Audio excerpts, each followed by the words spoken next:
রজব মাসে নির্ধারিত কোনো আমল আছে কিনা, কারণ এটাও আমাদের ভাই বন্ধুদেরকে না বললে অনেক সময় বিভ্রান্তিতে পড়তে হয়। এজন্য আমরা এই মৌসুমি সিজনিয়াল বিষয়গুলোকে আমরা একটু ভালো করে হ্যান্ডেল করার চেষ্টা করি।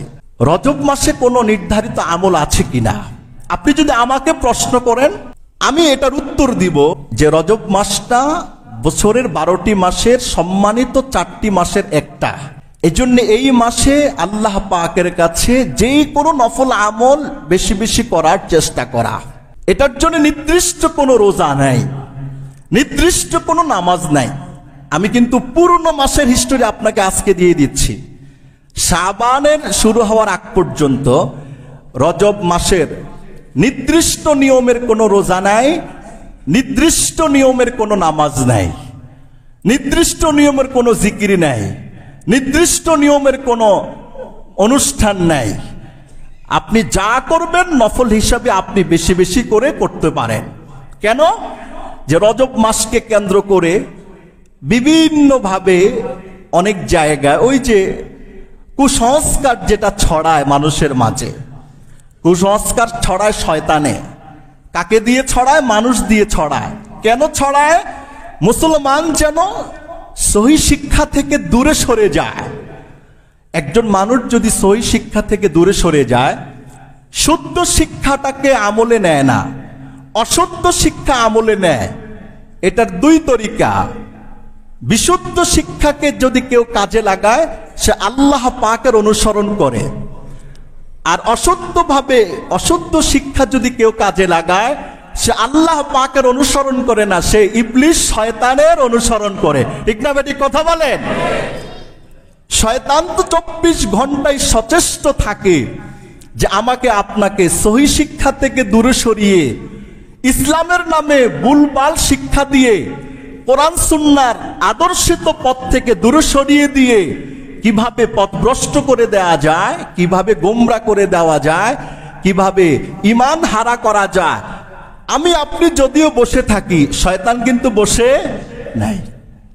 এই জন্যে রজব মাসের নির্দিষ্ট কোনো ইবাদতের সিস্টেম এই মাস উপলক্ষ করে নাই, কিন্তু যেই কোনো নফল আমল কোরআন সুন্নাহ অনুযায়ী আপনি করতে পারেন এবং করা আমাদের প্রত্যেকেরই কি দরকার। আজকের এই বরকতময় জান্নাতের বাগানে মহান রব্বুল আলামিন আমাকে আপনাকে আমাদের সবাইকে আসবার বসবার তৌফিক দান করলেন। কোরআন ও হাদিসের আলোকে কিছু কথা বলবো, শুনবো এবং আমল করব। রব্বুল আলামিন এই মানসায় একত্রিত করলেন। আমরা সবাই অন্তরের অন্তঃস্থল থেকে আল্লাহ পাকের আলিশান শাহী দরবারে কালিমাত শুকরিয়া জ্ঞাপন করছি। সবাই বলুন আলহামদুলিল্লাহ। মুহতারাম হাজিরিন, আমি আপনাদের সমীপে পবিত্র কোরআনুল কারীমের 10তম পারায় অবস্থিত 9 নম্বর সূরা সূরাতুত তাওবার 36 নম্বর আয়াতে কারিমা তিলাওয়াত করেছি। রব্বুল আলামিন এই আয়াতের নূর বারাকাত আমাদের সবাইকে নসিব করুক। সবাই বলুন আমিন।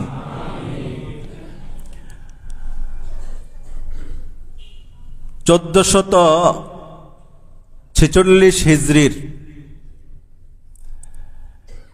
বেশ কিছু মাস অতিক্রান্ত হওয়ার পর রমজানের সাথে লাগোয়া 2 মাস রজব শাবান, তার মধ্য থেকে রজব মাসের প্রথম সপ্তাহে আজকে আমরা উপনীত হয়েছি। ইংরেজি নতুন বছর 2025 সালের জানুয়ারি মাসের প্রথম সপ্তাহ আজ 3 তারিখ, রজব মাসের 2 তারিখ, জানুয়ারি মাসের 3 তারিখ। নতুন বছরের প্রথম মাসের প্রথম সপ্তাহ এবং রজব মাসের প্রথম সপ্তাহ আজ।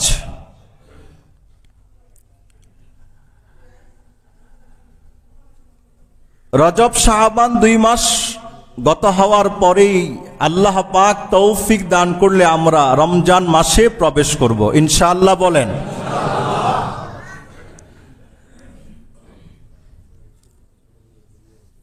রাসূলুল্লাহ সাল্লাল্লাহু আলাইহি ওয়াসাল্লামের একটি সুন্নতের আমল,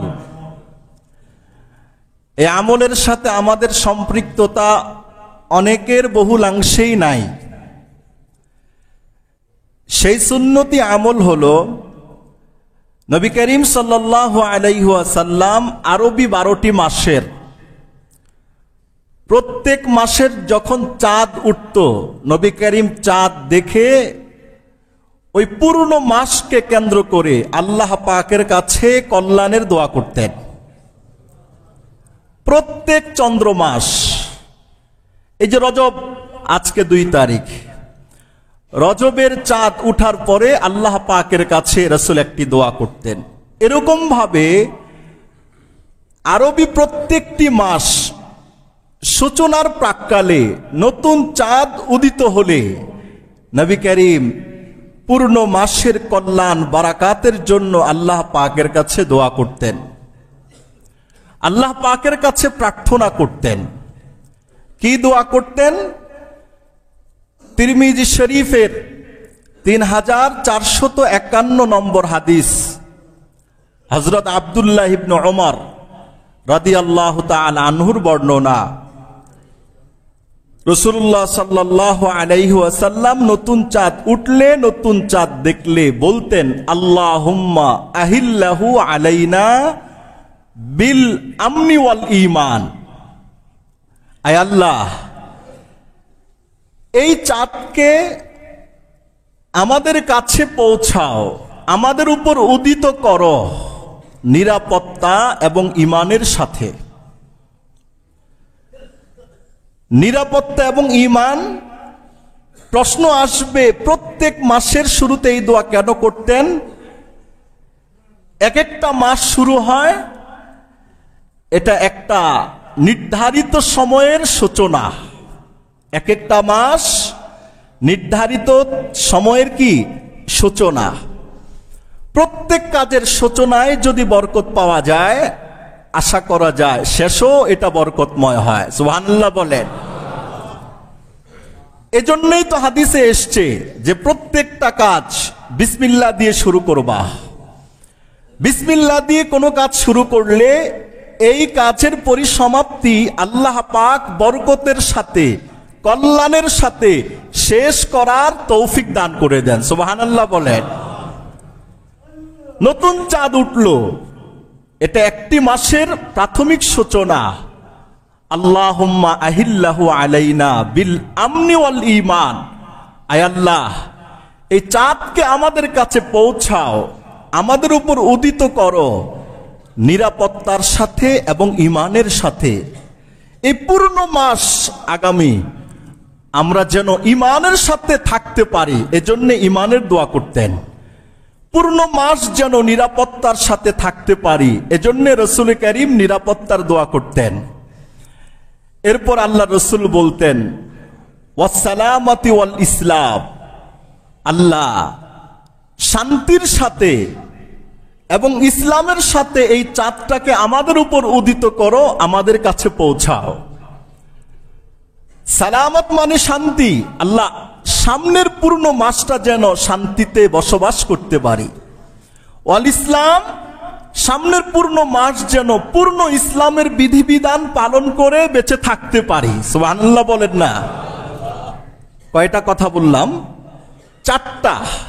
আল্লাহুম্মা আহিল্লাহু আলাইনা, আল্লাহুম্মা আহিল্লাহু আলাইনা বিল আমনি ওয়াল ঈমান ওয়াসসালামাতি ওয়াল ইসলাম ওয়াত তাওফীক লিমা তুহিব্বু ওয়া তারদা। 5 নম্বর নবী করিম বলতেন, আল্লাহ, যেই কাজ করলে আপনি সন্তুষ্ট হয়ে যান, আগামী পূর্ণ মাসে ওই কাজ করার তৌফিক আমাকে নসিব করেন। সুবহানাল্লাহ বলেন। এই 5টা দোয়া করতেন। সর্বশেষ বলতেন, রব্বুনা ওয়া রাব্বুকাল্লাহ। চাঁদকে লক্ষ্য করে বলতেন, আমাদের প্রভু, হে চাঁদ, তুমি যেই মালিকের নিয়ন্ত্রণে, ওই মালিকও তোমার মালিক। রব্বুনা ওয়া রাব্বুকা আল্লাহ। আমাদের প্রভু এবং তোমার প্রভুকে আল্লাহ। তুমি কোনো জিনিসের অনিষ্টতায় পৌঁছাতে পারো না, তোমার মধ্যে কোনো কল্যাণ নাই, ভালো কিছু করতে পারো না, খারাপ কিছু করার কোনো ক্ষমতা নাই, তুমি আল্লাহ পাকের নিয়ন্ত্রণে। কেন?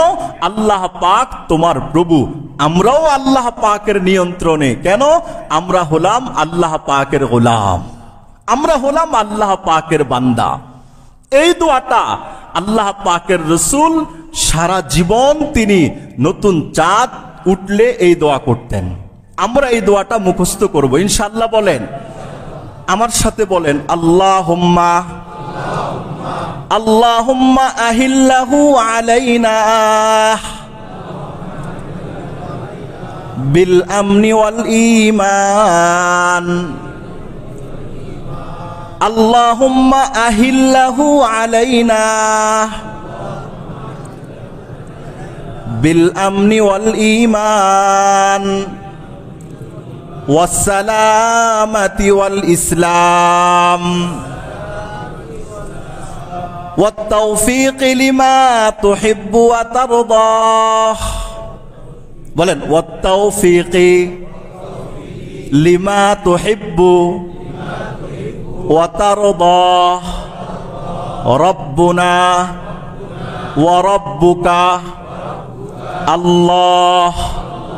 আরেকবার বলেন, আল্লাহুম্মা আহিল্লাহু আলাইনা বিল আমনি ওয়াল ঈমান ওয়াস সালামাতি ওয়াল ইসলাম ওয়াত তাওফীক লিমা তুহিব্বু ওয়া তারদাহ রব্বুনা ওয়া রব্বুকা আল্লাহ। এটা আপনারা কয়েকবার একটু চেষ্টা করলে মুখস্থ হয়ে যাবে।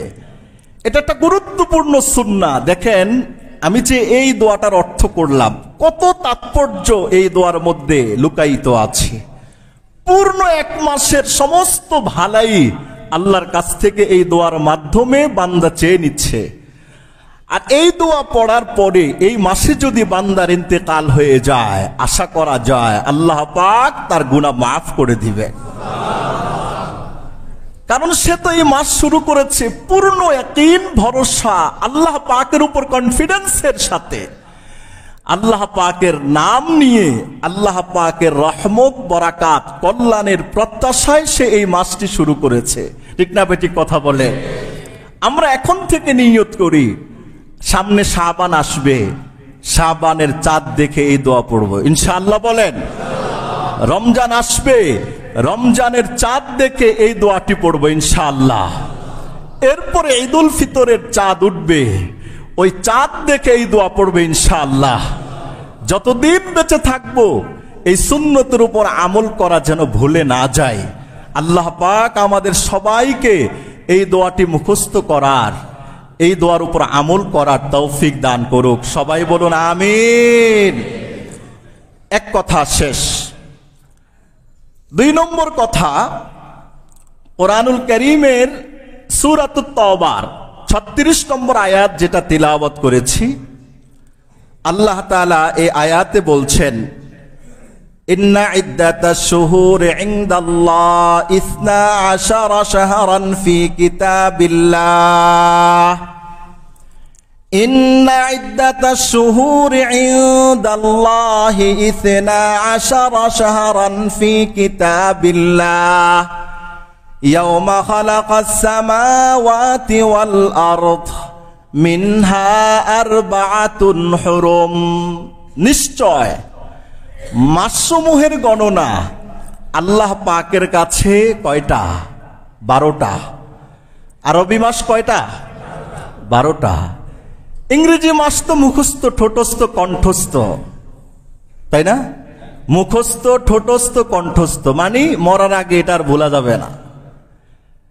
তবে আরবি 12টা মাস, যেটার সাথে আমার রোজা, আমার হাজ, আমার যাকাত, আমার নামাজ, আমার বন্দেগী, আমার ইবাদত, আমার ঈদুল ফিতর, ঈদুল আজহা, আমার শবে বরাত, আমার শবে কদর সম্পৃক্ত, এই 12টি মাসের নাম প্রত্যেক মুসলমানের মুখস্থ থাকাটা এটা ইসলামের দাবি।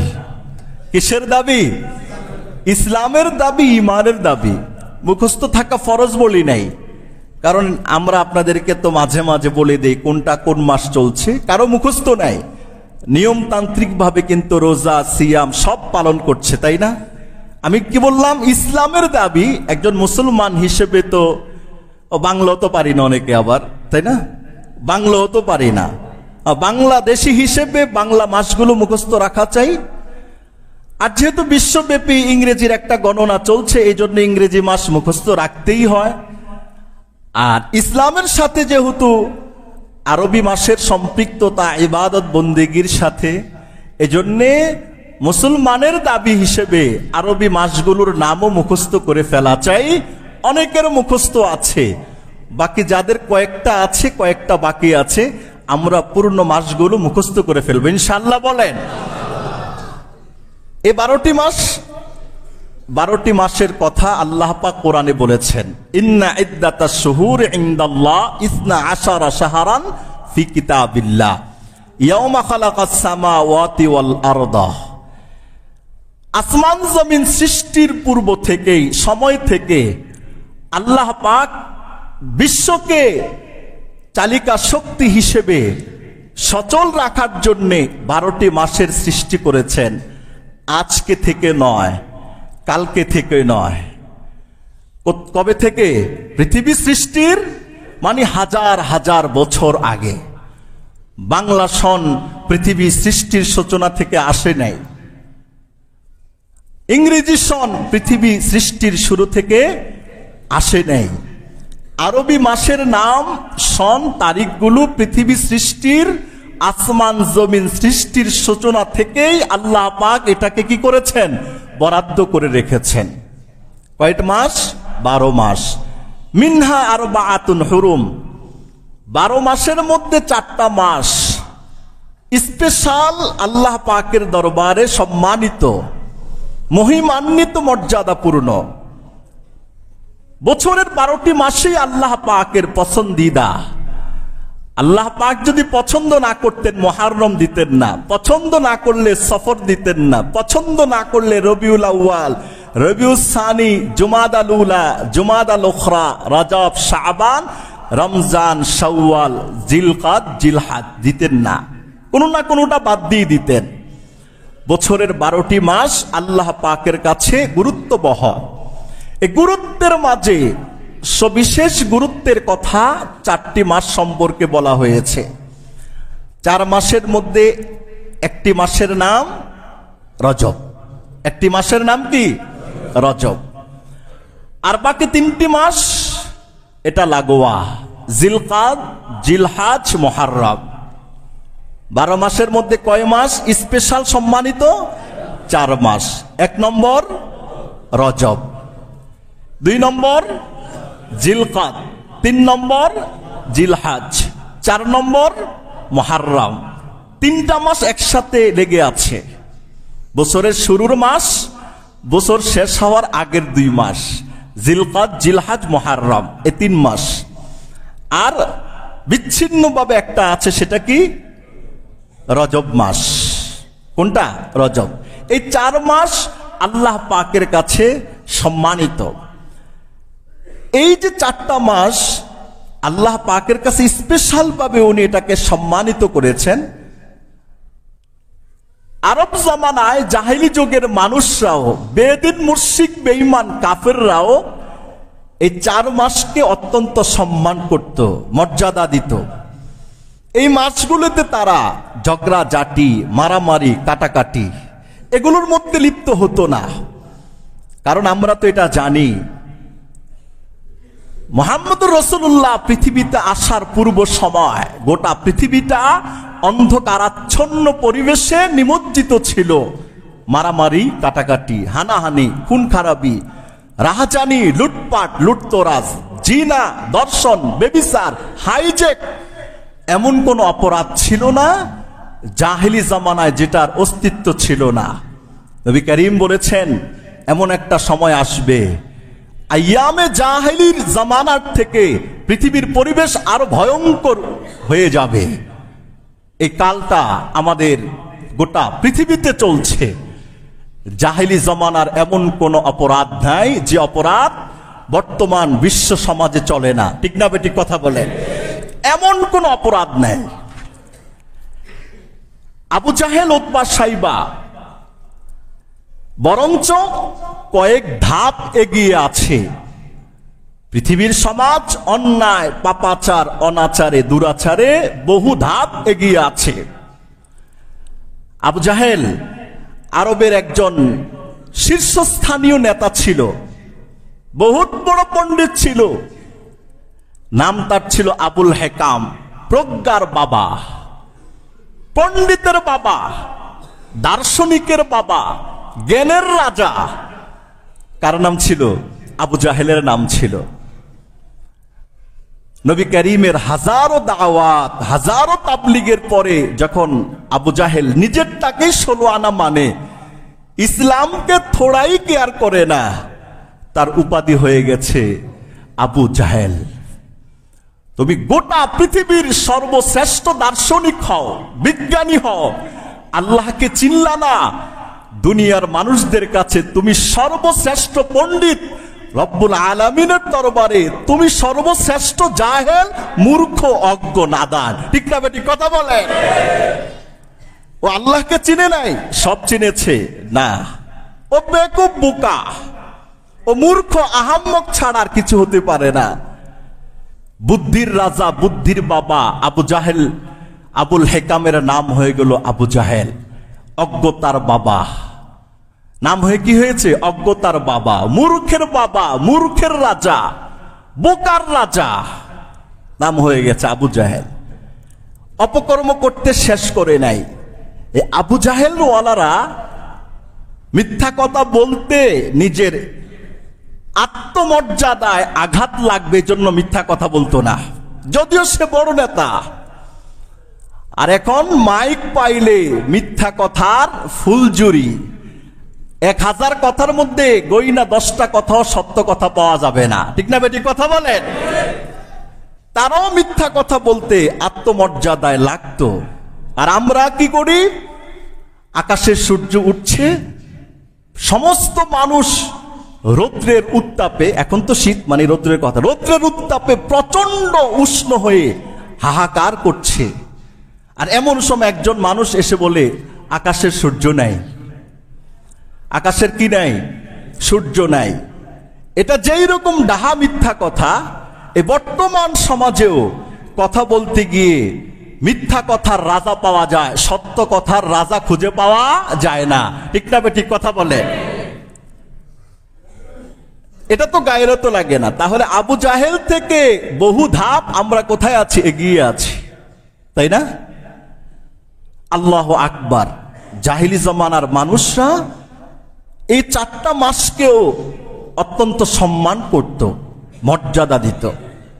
রজব, জিলকাদ, জিলহাজ, মুহররম। পারস্পরিক লড়াই তাদের মধ্যে ছিল, যুগের পর যুগ, শতাব্দীর পর শতাব্দী। কিন্তু এই 4 মাস চলে আসলে সব কিছু বন্ধ। বাবার হত্যাকারী সামনে কিচ্ছু বলবে না, কিছুই বলা যাবে না। কেন? এটা সম্মানিত মাস।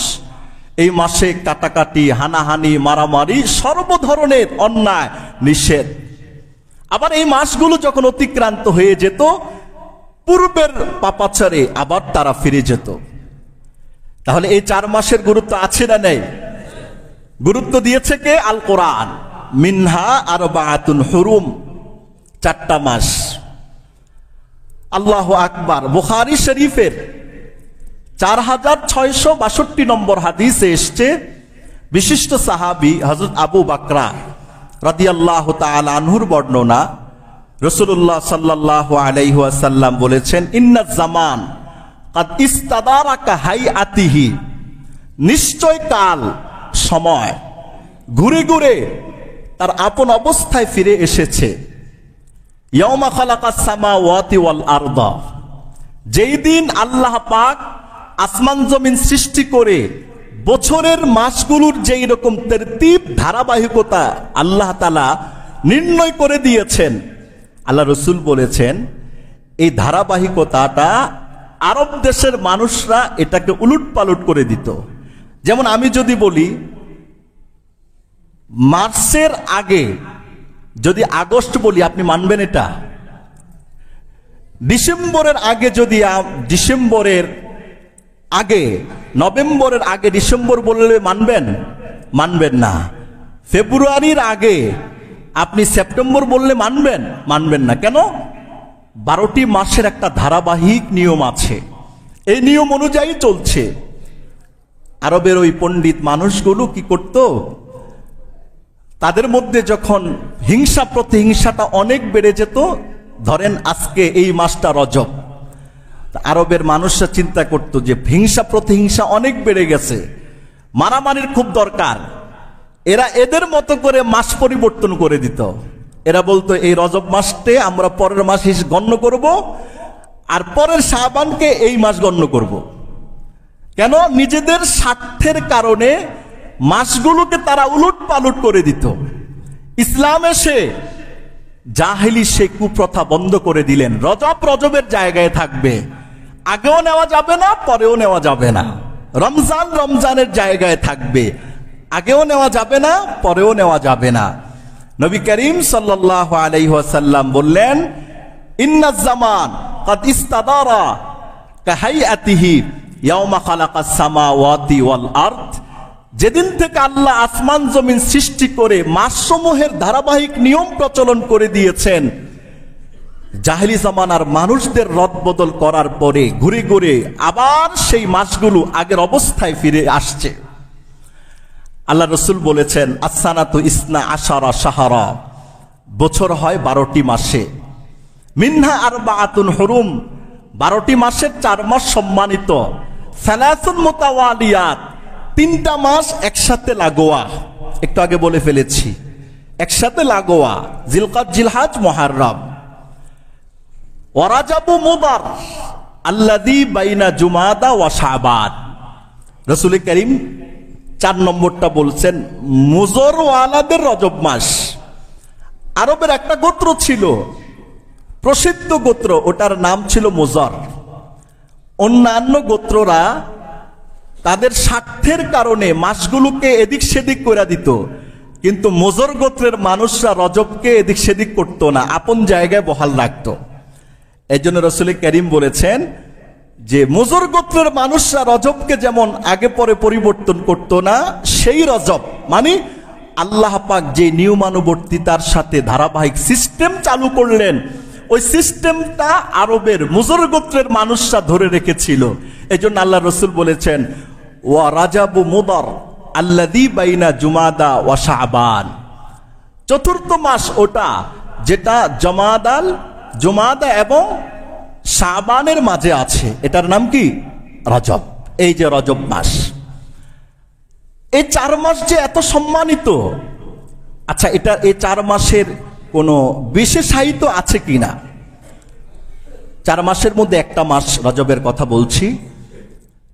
মুহাক্কিক উলামায়ে কেরাম বলেছেন, এই 4 মাস যদি কোনো বান্দা আল্লাহ পাকের জন্যে ইবাদতে, উপাসনা, জিকির আজকারে, তাসবিহ তাহলিলে নিজেকে উৎসর্গ করতে পারে মনের সদিচ্ছায়, আল্লাহ তাআলা বাকি 8টি মাস তাকে ভালো করে ইবাদত করার তৌফিক নসিব করে দিবেন। তার মধ্যে এটা কি মাস? রজব মাস। মুহাক্কিক উলামায়ে কেরাম বলেছিলেন যে রমজান মাস আসার আগে 6 মাস লাগাতার দোয়া করতেন, আয় আল্লাহ আমাদেরকে রমজানে পৌঁছিয়ে দেন। রমজান মাস আসলে এত ইবাদত করতেন, ইবাদত করার পরবর্তী 6 মাস দোয়া করতেন, আল্লাহ যে ইবাদতগুলো করলাম এগুলো কবুল করে নেন। 6 মাস দোয়া করতেন রমজান পাওয়ার জন্যে। রমজানে যে ইবাদত করতেন, পরবর্তী 6 মাস দোয়া করতেন, আল্লাহ রমজানে যা কিছু করলাম আপনার জন্যে সবগুলোকে কবুল করে নেন। সুবহানাল্লাহ বলেন না?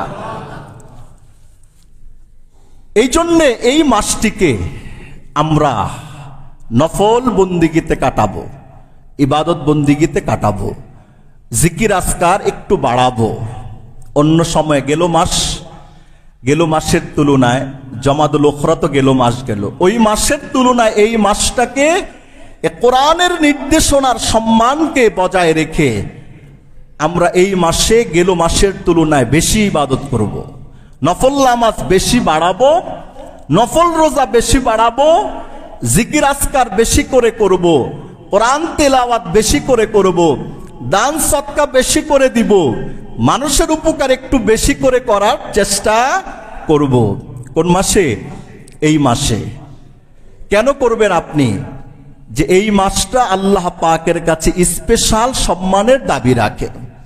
যে কোনো নফল আমল আপনি করতে পারেন।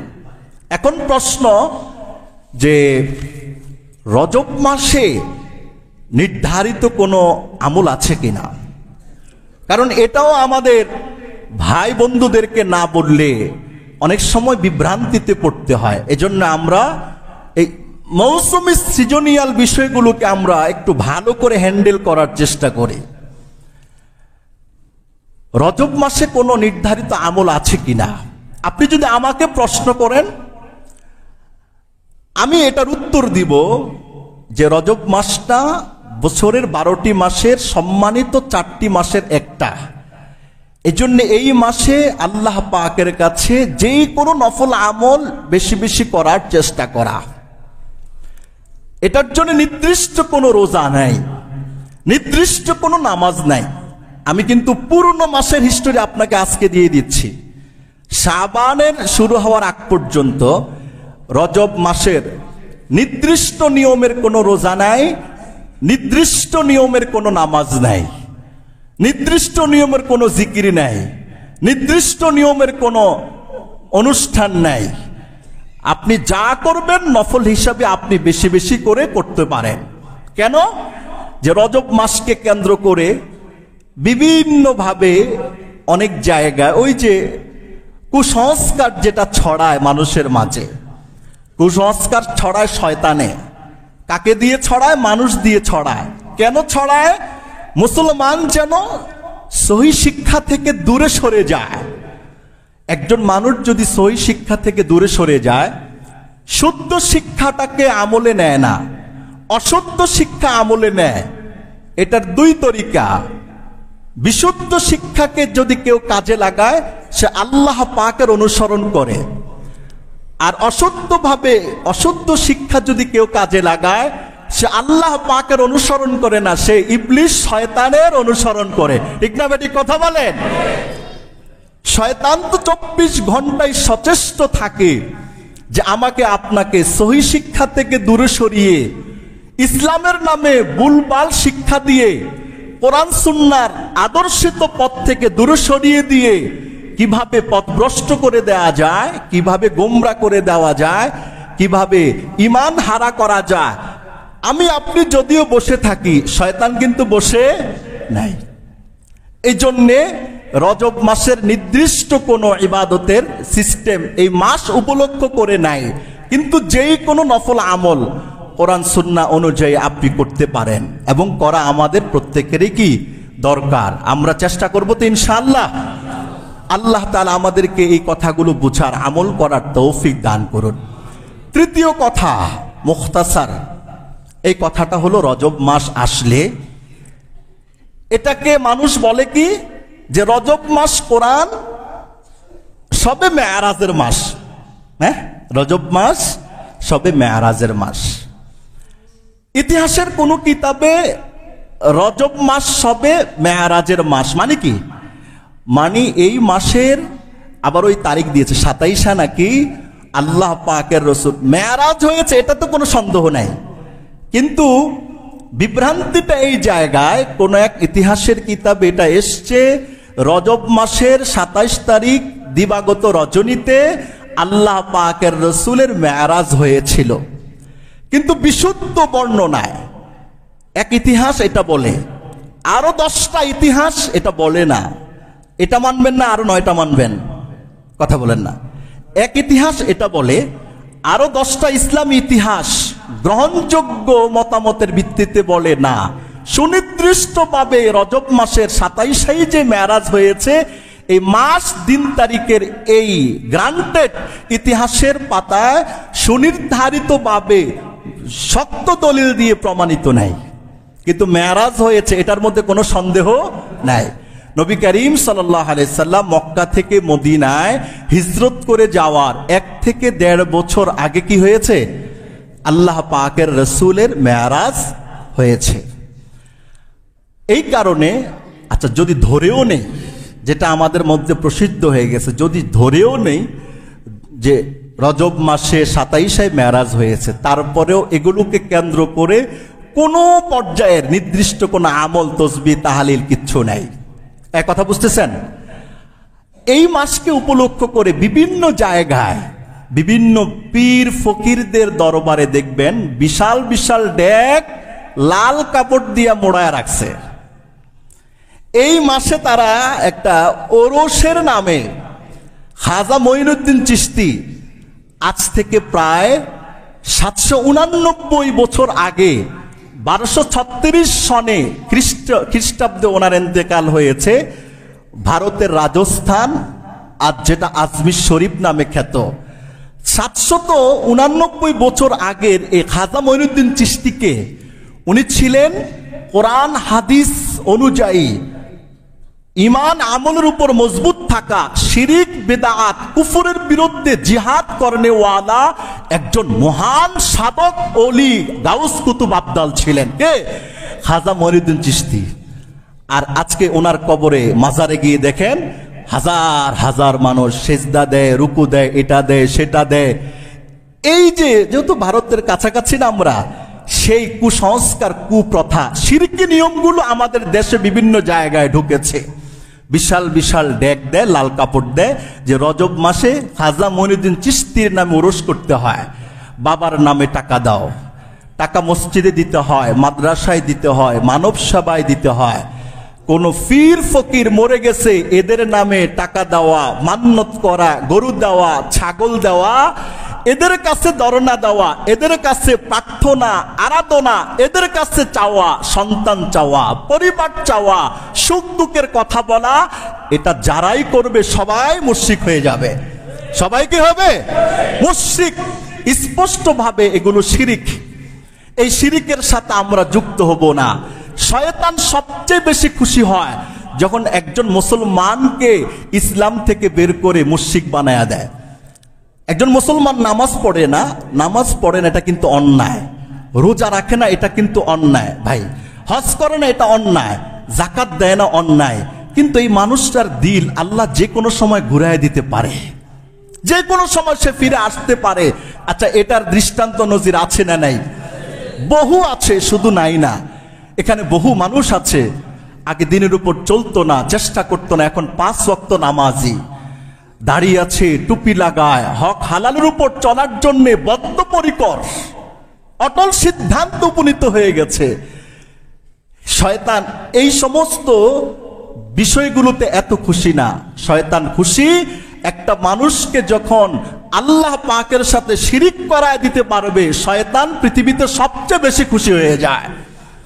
আল্লাহ তাআলা এই জন্য বললেন, শিরিকের গুনাহ, শিরিক নিয়ে মুশরিক হয়ে কেউ মরলে আমি একে মাফ করব না।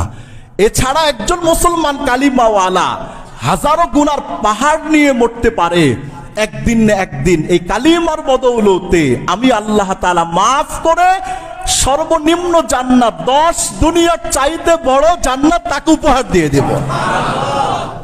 কিন্তু সারা জীবন নামাজ রোজা বন্দেগী করলাম, কিন্তু ভণ্ড পীরের ভক্ত, শুধু বছরে গিয়ে একটা কাজ করি, পীরের সামনে গিয়ে মাথা নত করি, পীরের নামে একটা ছাগল দেয়, একটা গরু দেয়, 2টা কুত্তা দেয়, মান্নত করে, সারা জীবনের আমল শেষ, সে মুশরিক, সে অলমোস্ট এখন মুশরিক। এ অবস্থায় মরে গেলে আবু জাহেল যেমন চিরস্থায়ীভাবে জাহান্নামী, কোরআন হাদিসের নির্দেশনা এটাই বলে এই জাতীয় মুশরিকরাও চিরস্থায়ীভাবে জাহান্নামী। ঠিক না ঠিক কথা বলেন? এই জন্য এই সমস্ত শিরিক থেকে আমরা বেঁচে থাকবো, শিরিক করব না, শিরিকের ধারে কাছেও যাব না। সব কিছুর মালিক রাজাদিরাজ, সবকিছুর ক্ষমতা, সার্বভৌম ক্ষমতার একচ্ছত্র অধিপতি কার কুদরতি হাতে? আল্লাহর কুদরতি হাতে। কোরবানি দিব কার নামে? মান্নত করব কার নামে? রুকু দিব কার কাছে? সেজদা দিব কার কাছে? ছেলে চাইবো কার কাছে? মেয়ে চাইবো কার কাছে? বিপদ দূর করে দেয় চাইবো কার কাছে? হুজুরদের কাছে দোয়া চান যে? এটা বলতে পারেন, হুজুর বিপদে আছি, একটু দোয়া করেন। আমি আল্লাহর কাছে দোয়া করবো, আল্লাহ আমার ওই ভাইটা বিপদে আছে, আল্লাহ আপনি আমার এই ভাইকে বিপদ থেকে উদ্ধার করে দেন। আচ্ছা, আমি যে দোয়াটা করতে পারবো, এটা সিলেটের যে শাহজালাল ইয়ামানি শুইয়া আছেন, আপনি কোনার কাছে গেলে উনি দোয়া করতে পারবে? 100 বছর যদি আপনি সেখানে গিয়ে বসে থাকেন, রুকু দেন, সেজদা দেন, দাঁড়ায়া থাকেন, আমি না আপনি আপনার ভাইয়ের জন্য যে দোয়াটা করতে পারবেন, 100 বছর পরেও শাহজালাল ইয়ামানি কবরে থাইকা আপনি যে দোয়াটা করতে পারছেন ভাইয়ের জন্য, ওই দোয়াটা উনি করার ক্ষমতা রাখে না। সহজ হিসাব, সহজ হিসাব। এজন্য আল্লাহ পাক আমাদের সবাইকে রজব মাসের সমস্ত কুসংস্কার থেকে মুক্ত করে সহি শুদ্ধ ইবাদত আমল, নফল আমল আমরা বেশি বেশি করে ইনশাআল্লাহ বাড়িয়ে দিব। কিছু রোজা রাখবো, তেলাওয়াত করব, নামাজ পড়ব, ফজরের পরে সূরা ইয়াসিন তেলাওয়াত করব ইনশাআল্লাহ। বলেন ইনশাআল্লাহ, বলেন। মাগরিবের পরে সূরা ওয়াকিয়া তেলাওয়াত করব, ইশার পরে সূরা মুলক তেলাওয়াত করব। তাহলে যে আমলটা আপনার গেল মাসে ছিল না, এই আমলটাকে কন্টিনিউ লাগান। এটা কিছু রোজাও রাখবো। আল্লাহ রাসূল বলেছেন, ফজরের পরে সূরা ইয়াসিন পড়লে ওই দিনের তার 100টা গুরুত্বপূর্ণ প্রয়োজন আল্লাহ পূরণ করে দেয়। মাগরিবের পরে কেউ যদি সূরাতুল ওয়াকিয়া পড়ে, দারিদ্রতা তাকে মৃত্যুর আগ পর্যন্ত স্পর্শ করতে পারবে না। ইশার পরে যদি কোনো বান্দা সূরা মুলক পড়ে, তাহলে মৃত্যুর সময় কালিমা নসিব হবে। কবরের মধ্যে মুনকার নাকিরের সুয়াল করার সময় আল্লাহ পাকের কোরআন একটা স্পেশাল আকৃতিতে উপস্থিত হয়ে কবরওয়ালার জন্য সুপারিশ করে জান্নাতে পৌঁছে দেবে। এই 3টা আমল করতে ভাই 10 মিনিটও লাগবে না, 20 মিনিটও লাগবে না। ইহতেমামের সাথে আল্লাহ আমাদেরকে করার, বোঝার, আমল করার তৌফিক দান করুক, আমিন।